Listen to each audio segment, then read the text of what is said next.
ஆண்டவரும் இரட்சகருமான இயேசு கிறிஸ்துவின்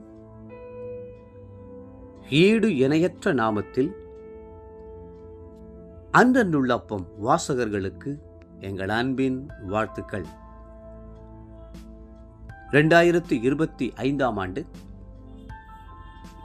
பிப்ரவரி மாதம் 8ஆம் தேதி சனிக்கிழமைக்குரிய தின தியானம். இன்றைய தலைப்பு கைக்கொள்ளுங்கள். வெளிப்படுத்தின விசேஷம் 22:7 சொல்லுகிறது, இதோ சீக்கிரமாய் வருகிறேன். இந்த புஸ்தகத்தில் உள்ள தீர்க்கதரிசன வசனங்களை கைக்கொள்ளுகிறவன் பாக்கியவான் என்றார்.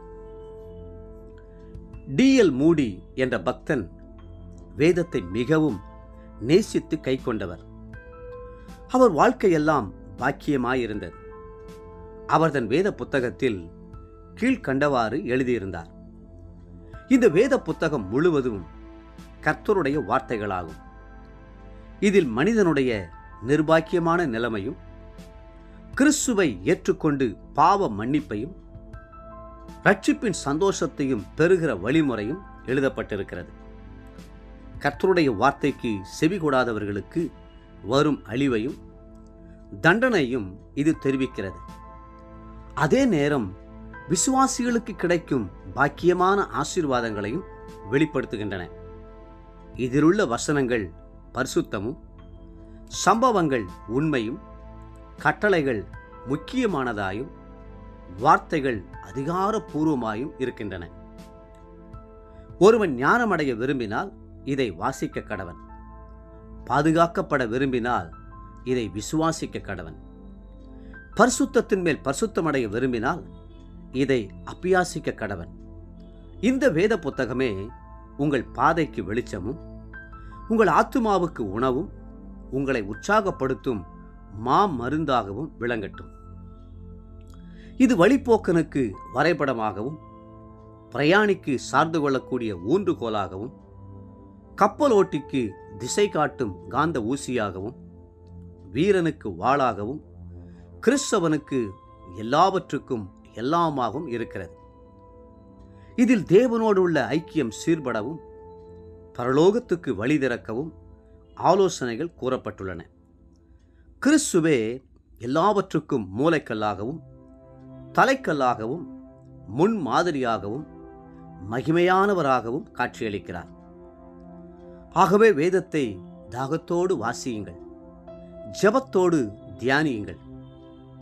இந்த கருத்து சுரங்கங்களில் உள்ள வைரக்கற்களை எடுத்து பிரசங்கியுங்கள் என்று குறிப்பிட்டார்.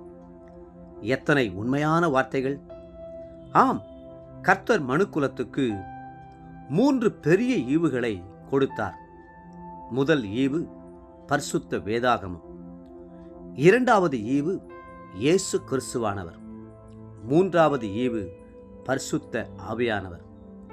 இந்த வசனங்களை கைக்கொள்ள வேண்டும் என்று வேதம் கட்டளையிடுகிறது. கை கொண்டால் பாக்கியவானாகும் அனுபவத்தை பெறலாம். கை கொள்ளாமற் போனால் இந்த வேத வசனங்களே நியாயம் தீர்க்கும். கர்த்தருடைய வசனத்தை அசட்டை பண்ணுகிறவன் வரும் கோபத்துக்கு எப்படி தப்பித்துக் கொள்ளுவான்? தேவ பிள்ளைகளே, இன்றைக்கு நாம் கர்த்தருடைய வருகைக்கு மிகவும் சமீபித்து நெருங்கி இருக்கிறோம். ஆகவே ஒவ்வொரு வசனத்தையும் கை கொண்டு அதன்படி நடக்க முன்வாருங்கள். இன்றைய நினைவிற்கு யோவேல் 2ஆம் அதிகாரம் 12-13 வசனங்கள். ஆதலால் நீங்கள் இப்பொழுதே உபவாசத்தோடும், அழுகையோடும், புலம்பலோடும், உங்கள் முழு இருதயத்தோடும் என்னிடத்தில் திரும்புங்கள் என்று கர்த்தர் சொல்கிறார். நீங்கள் உங்கள் வஸ்திரங்களை அல்ல, உங்கள் இருதயங்களை கிழித்து உங்கள் தேவனாகிய கர்த்தரிடத்தில் திரும்புங்கள். இன்றைய வேத வாசிப்பு காலை லேவியராகமம் 4, 5 மற்றும் 6ஆம் அதிகாரங்கள். மாலை மத்தேயு 24ஆம் அதிகாரம் 29 51 வசனம் முடிய. அன்புக்குரிய அன்றன்றுள்ளப்பம் வாசகர்களே, மீண்டும் உங்களை வாழ்த்துகிறோம். கர்த்தருடைய வசனத்தை கைக்கொள்ளுங்கள். கர்த்தர் தாமே உங்களை ஆசீர்வதித்து மென்மேலும் உயர்த்துவாராக. ஆமென்.